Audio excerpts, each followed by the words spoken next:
dans le temps. Et ça aussi, les gens l'ont compris maintenant, puisque le Premier ministre l'a clairement exprimé, que sur les régimes spéciaux qui concernent notamment les entreprises de transport, il y aurait des durées de transition qui sont négociables actuellement dans chaque entreprise publique. Mais je pense que ce que vous n'arrivez pas à comprendre, c'est qu'on n'est pas prêt à sacrifier les jeunes qui sont rentrés dans l'entreprise il y a quelques mois, quelques années. On n'est pas prêt à sacrifier les futurs entrants dans votre système. C'est ça que vous ne comprenez pas. On n'est pas prêt. Vous parlez pour votre organisation syndicale. Mais pas que. Je vous rappelle qu'il y a une intersyndicale. Où il y a, je sais plus, quasiment une dizaine d'organisations syndicales. Donc il n'y a pas que la CGT. Loin de là. Bon, on a bien compris que vous aviez un problème avec la CGT en ce moment, mais il n'y a pas que la CGT, loin de là. Et je peux vous dire que les gens... Il y a des gens qui sont prêts à discuter, notamment la CFDT, l'UNSA, un certain nombre de représentations et d'organisations syndicales sont favorables à la discussion. C'est normal que ça prenne du temps, vous le savez très bien. Mais attendez, il y a eu un premier conflit au mois de septembre, avec un ultimatum de poser pour le 5 décembre. Qu'est-ce qui s'est passé durant ce laps de temps? Rien. Il y a eu 2 ans de discussion avec M. Delevoye. Qu'est-ce qu'il en a retenu? Visiblement pas grand-chose, puisque toutes les organisations syndicales sont fâchées. On nous a reproché de ne pas consulter, et maintenant, vous nous reprochez de prendre trop de temps pour la consultation. On vous reproche de ne pas écouter et de ne jamais vouloir trouver de compromis. Écoutez, la CGT qui nous demande le retrait du projet, vous comprenez bien que ce rapport de force-là, nous ne pouvons pas. Moi, j'ai repris le discours de la CGT de 2003, j'ai repris le discours de la CGT de 95. C'est simple, c'est pas très compliqué. À chaque fois, ils demandent le retrait d'un projet injuste. Et celui des gouvernements, c'était quoi? C'était systématiquement de sauver le système de retraite. Vous vantez le système actuel après l'avoir combattu à chaque réforme. Vous savez quoi? Moi, je propose qu'on poursuive la conversation. Mais c'est bien, au moins, là, il y a du débat et du dialogue avec la CGT. Il y a du débat, voilà, exactement. C'est écrit sur les murs, parlons vrai. Voilà. Allez, on se retrouve dans quelques instants. Suite de l'enquête de la matinée. L'enquête de la matinée. C'est la suite de notre enquête avec nos invités. Cette question qu'on vous pose sur nos réseaux depuis ce matin. Craignez-vous une rentrée chaude? Franchement, les chiffres ne bougent pas vraiment. Vous dites oui à 81% sur Twitter. Vous dites oui à 77% sur Facebook. Et on en débat ce matin avec Isabelle Florennes, députée des Hauts-de-Seine, porte-parole du groupe Modène à l'Assemblée nationale, et Béranger Cernon, secrétaire général de la CFDT cheminot. C'est CGT. Ah oui, je dis quoi? Ouh là là, j'ai senti le...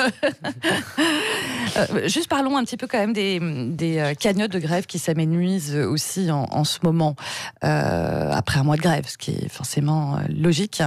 On peut tenir sans cagnotte? Les cagnottes de grève, ça n'a jamais comblé les pertes que l'on peut avoir lorsqu'on est en grève. Maintenant, ça permet d'aider ceux qui seraient le plus en difficulté. Ça permet aussi de se rendre compte de ce qu'est la solidarité et de ce qu'est un soutien populaire à une mobilisation. Si les gens ne nous soutenaient pas, si les gens... ne comprenez pas que l'on soit en grève et que ça fasse 30 jours qu'ils soient dans les galères. Qui reste populaire, cette grève, malgré tous les bien sûr. Et moi, je suis très étonné d'ailleurs qu'on n'ait toujours pas de sondage de savoir est-ce qu'on est pour, est-ce qu'on est contre. Là, on en avait tous les 3 jours pendant une semaine et depuis, plus rien, la trêve silence radio. Alors, j'espère qu'on va en avoir un rapidement et puis que le gouvernement va se rendre compte que on ne peut pas faire des choses... ne pas respecter la démocratie, ne pas respecter sa population, ses salariés. Béranger Cernon, vous dites la grève est populaire, mais là, la CGT appelle à bloquer les raffineries. Il y a déjà une raffinerie dans la Seine-et-Marne d'où ne sortent plus de produits pétroliers. Est-ce que là, sachant que les gens, et c'est vrai, les franciliens qui sont concernés par les problèmes de grève, parce que quand on habite à Cahors ou à Montauban, on va travailler en voiture en général, parce qu'il n'y a pas de transport en commun. Est-ce que vous ne croyez pas que là, déjà, les gens n'ont pas de transport, ils passent des heures pour arriver à aller bosser?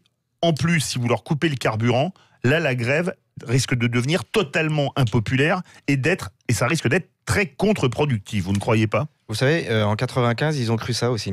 Ils ont arrêté toutes les circulations au bout d'une semaine et ils se sont dit comme ça, les gens vont se révolter, vont se mettre à dos les grévistes. Et finalement, les gens ont plus que jamais soutenu la grève.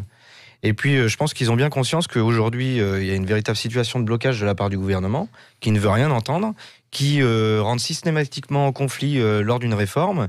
Et malheureusement, l'exemple le plus poignant et le plus parlant, je pense, pour l'ensemble des Français, c'est ce mouvement des Gilets jaunes qui dure maintenant depuis plus d'1 an, avec des annonces qui sont intervenues malheureusement après un week-end de violence. Et les gens ont bien compris que voilà, aujourd'hui, malheureusement, on est dans le conflit permanent. Et puis on le voit, ce gouvernement, il est que sur des effets d'annonce. La prime Macron de l'année dernière, là, les 1 000 €, déjà, j'aimerais bien savoir qui les a eus, parce que je peux vous dire qu'il y en a très peu. Et puis, cette année, qu'est-ce qui s'est passé ? Il n'y en a pas. Il n'y a pas de prime Macron. Bizarrement, il n'y a rien eu. En tout cas, la SNCF, l'année dernière, c'était 200 € ou 400 € suivant son salaire. Et cette année, rien du tout. Elle est passée où, cette prime ? Isabelle Floren, on avait votre consoeur Yael Braun-Pivet dans l'interview politique du matin qui disait qu'il faudrait libérer les raffineries en cas de blocage. Vous êtes d'accord avec elle ? Écoutez, je pense que de toute façon, il faudra trouver une solution et qu'une raffinerie bloquée, c'est une raffinerie qui ne peut plus fonctionner. Donc j'entendais la secrétaire d'État hier parler d'illégalité sur ce type de blocage. Le droit de grève doit être respecté, mais le droit aussi aux usagers de circuler. Donc il faudra trouver des solutions et au cas par cas, je pense qu'il faudra intervenir. Moi, je voulais répondre quand même sur la prime. La prime et a été maintenue et par le gouvernement. Après, c'est aux entreprises de prendre aussi leurs responsabilités. Elles le font pour certaines. J'entends que la SNCF ne l'a pas forcément fait, mais je pense qu'il y a quand même des systèmes de 13e mois et autres primes qui sont versées. Je ne connais pas ça a toujours existé et c'est pas Macron qui l'a mis en place. Mais en tout cas, nous avons maintenu. Et puis sur le mouvement des Gilets jaunes, juste pour vous dire que plus de 70% des Français maintenant souhaitent qu'il s'arrête. Donc le mouvement est largement impopulaire pour ce qu'il est admettez actuellement. Que le gouvernement a lâché à partir de quand ? Pardon ? Le gouvernement a pris la parole quand et a lâché à partir de quand sur le mouvement des Gilets jaunes ? L'année dernière, nous avons voté 17 milliards. Oui, à partir de quand ? Suite à quoi ? C'était suite à quoi ? Un rapport de force, mais également, en ce qui nous concerne, nous avions demandé, notamment sur la CSG, que les plafonds de versement et de dégrèvement, en tout cas, ne soient pas ceux-là. Il y a eu une discussion parlementaire tout au long de l'année.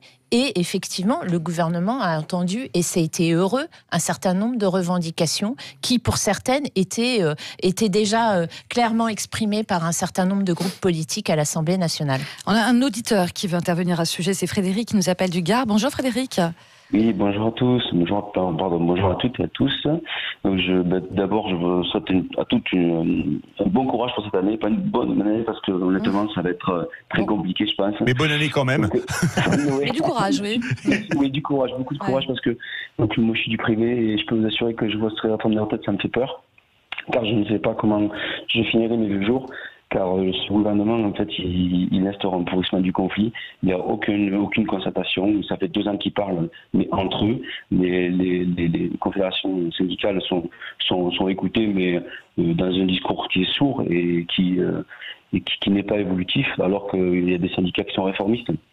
Donc le pourrissement aussi vient du fait qu'en fait ils espèrent que les grévistes lâchent l'affaire parce qu'ils sont pas payés, ils perdent de l'argent et donc je soutiens vraiment les grévistes qui font cet effort-là pour nous tous parce que c'est pas que pour eux comme l'a dit votre syndicaliste en antenne. Excuse-moi. Béranger Cernon. Voilà, vous faites quel métier vous Frédéric ? Vous faites quel métier ? Moi j'étais militaire et du coup je suis technicien dans un camping.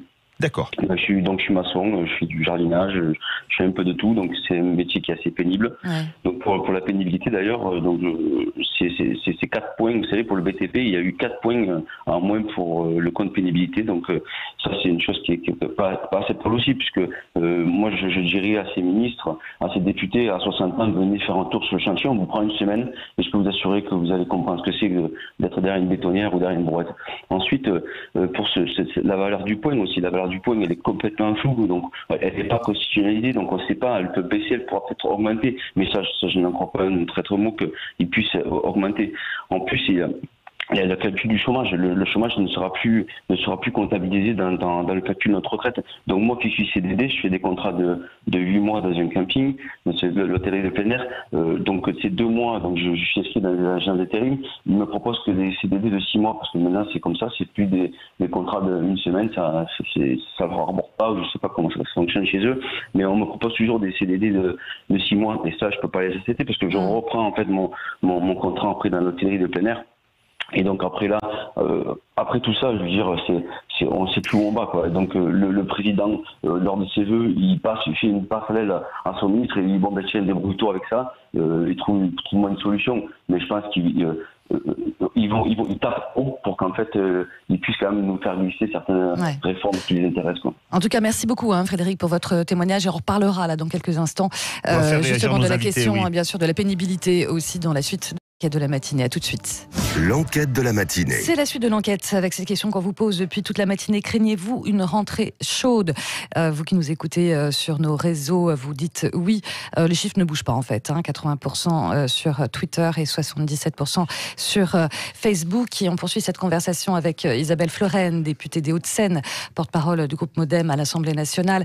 Béranger Cernon, secrétaire général de la CGT, cheminot de Paris-Gare de Lyon. On aimerait vous faire réagir sur l'appel tout à l'heure de Frédéric qui parlait de politique de pourrissement déjà du gouvernement et surtout du travail et de la pénibilité de certains métiers aussi. Isabelle Floren, c'est vrai que la pénibilité c'est quand même, c'est un peu l'Arlésienne, on en parle depuis des années, on ne la voit jamais et c'est quand même très compliqué parce que par exemple on entendait Frédéric Dugard être maçon à 60, 62, 63, 64 ans à porter des parpaings.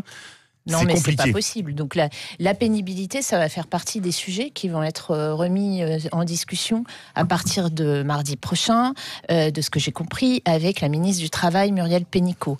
Puisqu'il y a déjà quand même un compte pénibilité qui existe et il y a déjà eu des discussions sur la pénibilité. Effectivement, il y a des points qui restent en discussion parce qu'il y a eu sur ce compte pénibilité des difficultés d'application. Donc il va être intéressant de voir les évolutions de la discussion la semaine prochaine. Et j'entends bien qu'il va falloir moduler cet âge de départ avec cette prise en compte d'un certain nombre de critères de pénibilité. Le président parle, lui, de tâches difficiles. En tout cas, elles existent. Le travail de nuit, les situations de travail et les travaux physiques à partir d'un certain âge, ce qui entraîne effectivement aussi une discussion sur la cessation d'activité et sur l'emploi des seniors dans les entreprises et dans un certain secteur d'activité. Béranger Cernon, vous avez entendu Frédéric Dugard, c'est vrai que lui, il fait maçon maintenant, enfin il fait, on va dire, technicien d'entretien, donc dans un camping, on fait tout de la maçonnerie, du jardinage, de l'électricité, de la plomberie.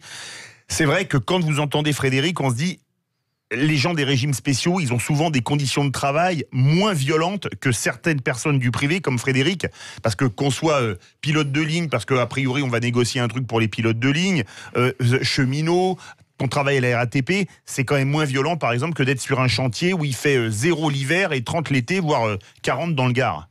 Après, je pense qu'il faut comparer ce qui est comparable. Après, faut pas être jaloux les uns des autres de ce qu'on a. Ouais. Moi, je trouve malheureux, vous voyez, que ce pauvre Frédéric, on lui explique qu'il a un métier difficile, que c'est de la précarité. Et qu'en même temps, finalement, on va baisser sa pension parce que son calcul, il se fera sur toute sa carrière et non plus sur ses 25 meilleures années et qu'il devra travailler 2 ans de plus. Vous voyez ? Qu'est-ce qu'il va avoir gagné avec cette réforme alors qu'on lui dit « Je comprends, ton travail est difficile, je comprends, il y a de la pénibilité dans ce que tu fais. » Absolument rien, c'est absolument pas pris en compte et là, on est clairement sur de l'incantatoire parce que la pénibilité, en effet, ça fait des années qu'on en parle. Oui. Et pour autant, avancé sur ce sujet, vous le savez très bien. Oui, en effet, vous avez retiré 2 choses. C'est souvent le MEDEF qui a bloqué les négociations. C'est ni les politiques, ni les syndicats. Les discussions ont quand même avancé sur ce sujet. Oui, vous avez retiré 2 critères, notamment. Elle a été, elle a été prise en compte. Et effectivement, il y a eu des critères qui ont été modifiés du fait de la mise en œuvre qui était compliquée, vous le savez très bien, et qu'il y a eu des avancées sur ce sujet dès 2015, notamment sur les gouvernements précédents. Donc ça, vous ne pouvez pas le nier, vous étiez, et votre organisation syndicale le sait très bien. Mais sauf qu'il va falloir accorder, va falloir aussi accorder vos violons, voyez, parce que le monsieur retraite, là, le nouveau monsieur retraite qui a remplacé monsieur Delevoye, qu'est-ce qu'il a déclaré face à monsieur Bourdin ? Il a dit, moi, la pénibilité, écoutez, on va faire des choses, les gens vont changer de métier.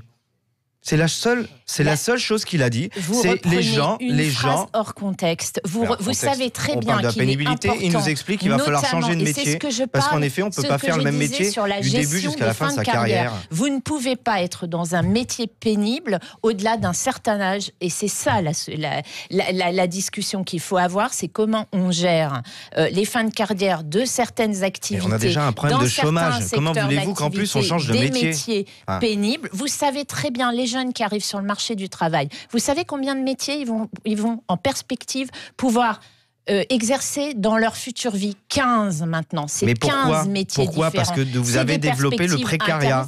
Pas du tout. Bien sûr que si. Grâce à la formation professionnelle. Mais pourquoi les gens, il y a 50 ans, ils faisaient le même métier du début jusqu'à la fin de leur carrière, maintenant ils font 15 métiers différents. Il faut se poser les bonnes questions. Pour les salariés, et vous le savez très bien, et les salariés de la SNCF, je suis sûre qu'ils l'attendent, des évolutions de carrière, des évolutions de métier. C'est bien ça l'enjeu aussi de cette réforme des retraites. Vous savez pourquoi on a créé un statut dans la société actuelle n'est pas viable. C'est ça que nous engageons aussi comme réforme. Ça va être un vrai sujet parce que vous savez, le statut de la SNCF, il a inventé bien avant-guerre, en 1909. Et vous savez pourquoi ? C'était pour fidéliser les salariés parce qu'ils en avaient marre que ça change tout le temps et que ça coûte une fortune cette affaire. Mais le monde a changé. Mais les problématiques. Nous avons des TGV. Heureusement que les choses ont évolué.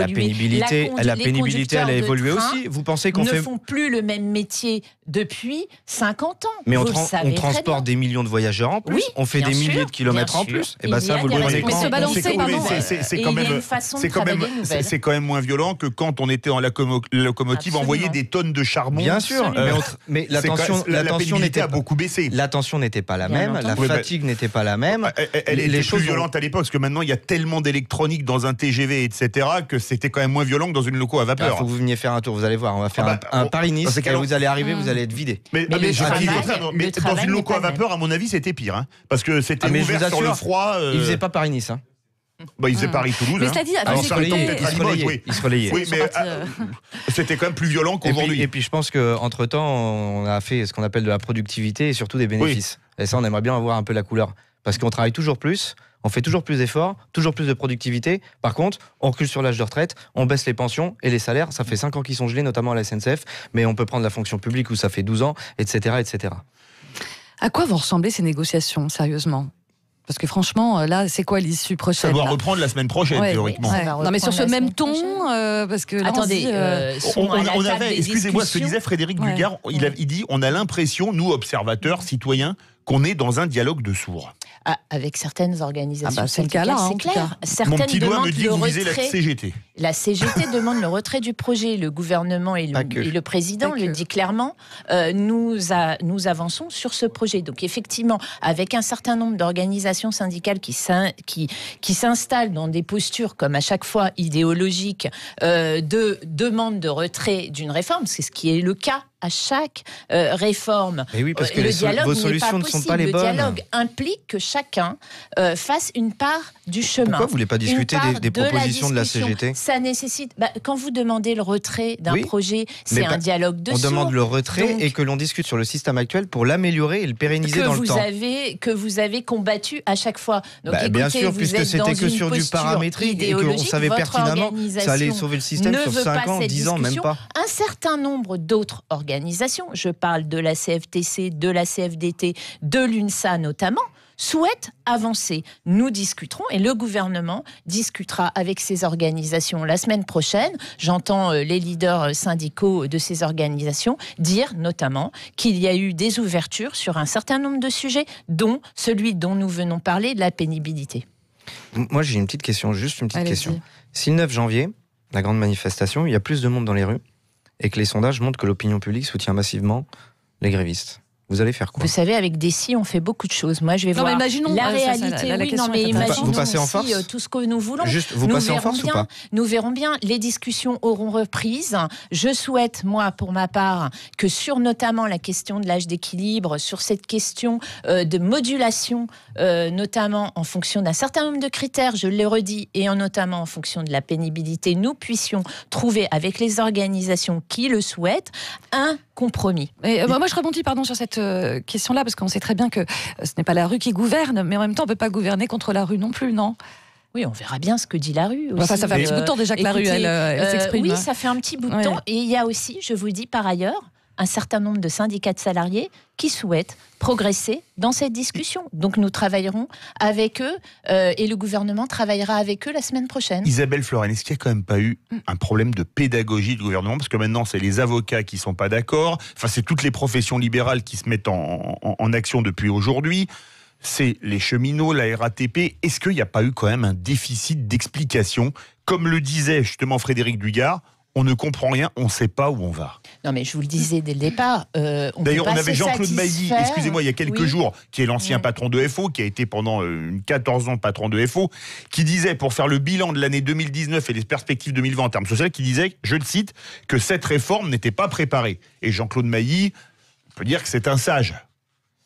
Je ne sais pas si on peut dire que Jean-Claude Mailly est un sage, en tout cas. C'est pas quelqu'un d'hyper virulent, voilà. Non, mais écoutez, il y a eu des discussions, il y a des Français qui souhaitent, vous regardez les sondages d'opinion, quand même la réforme de système et qui sentent et qui ont bien compris que le système actuel n'était plus viable et qu'il en tout cas était peu lisible et que un certain nombre de jeunes, notamment depuis longtemps, s'inquiètent des perspectives et ils ont raison parce qu'ils n'y comprennent rien.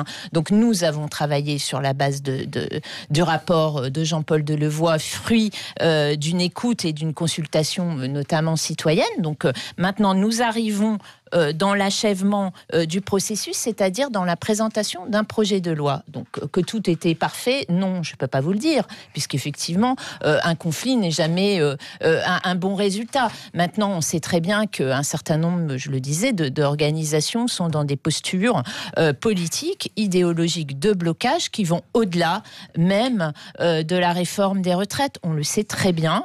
Donc le gouvernement doit travailler avec ceux qui veulent bien avancer, et il y en a, et c'est ça le plus important, je crois. Béranger Cernon, est-ce qu'aujourd'hui, on n'est pas, comme le disait Frédéric, dans un dialogue de sourds et qu'il faudrait que même les syndicats les plus virulents, on va dire, comme la CGT ou Sudrail par exemple, disent, bon allez, on met un peu d'eau dans notre vin, on se met autour d'une table et on discute.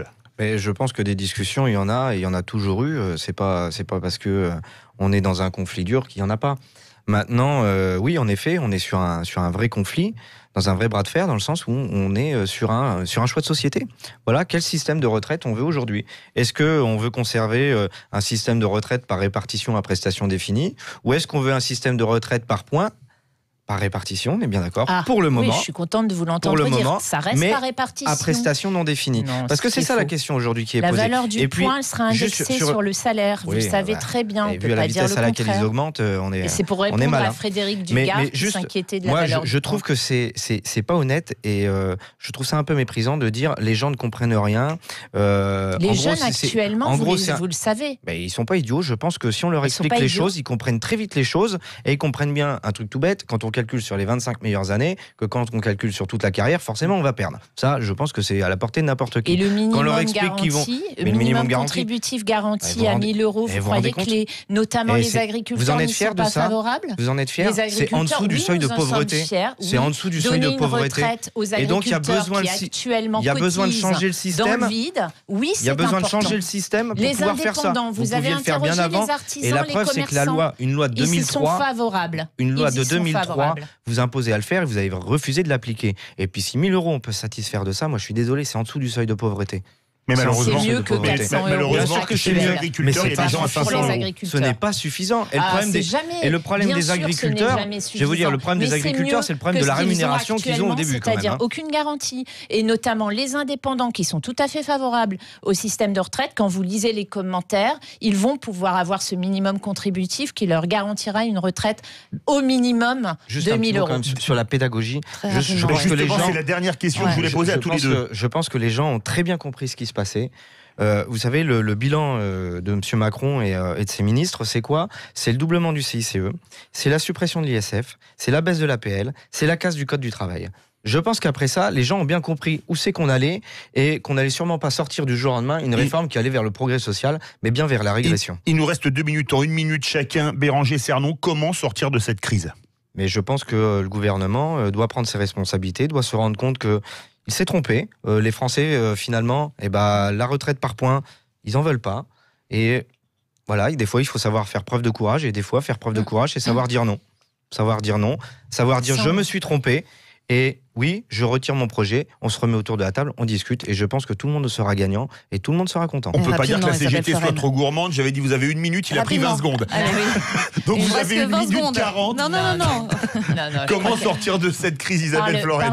Par le dialogue, par des concessions, pour arriver à un compromis de la part et d'autres, des personnes qui voudront bien se mettre autour d'une table, et il y en a, pour avancer sur ce projet de loi, qui est un projet de justice sociale, sociale qui nécessitera plus exactement du temps ensuite pour chaque profession dans la mise en œuvre, en tout cas dans cette concertation qu'on doit avoir dans l'année qui vient. Vous pouvez juste admettre que ces concessions, c'est quand même grâce aux grévistes. Comment ? Que les concessions que vous allez faire ou que vous allez peut-être proposer, c'est grâce aux grévistes. C'est grâce aux gens qui se mobilisent.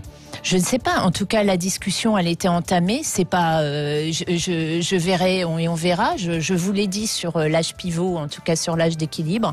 Il y a à faire et nous le souhaitons. En tout cas, avec le groupe Modem, nous souhaitons que la discussion puisse être engagée, notamment sur cette question. À suivre. En tout cas, merci d'avoir joué le dialogue justement ce matin tous les deux, Isabelle Floren et Bérangère Cernon. Voilà, merci. Et puis. Non, ça remarche. Il y a eu une coupure dans le casque, oui. Et puis nos auditeurs, honnêtement, restent, ils craignent cette rentrée chaude à 80% sur Twitter et à 77% sur Facebook. Elle a rien à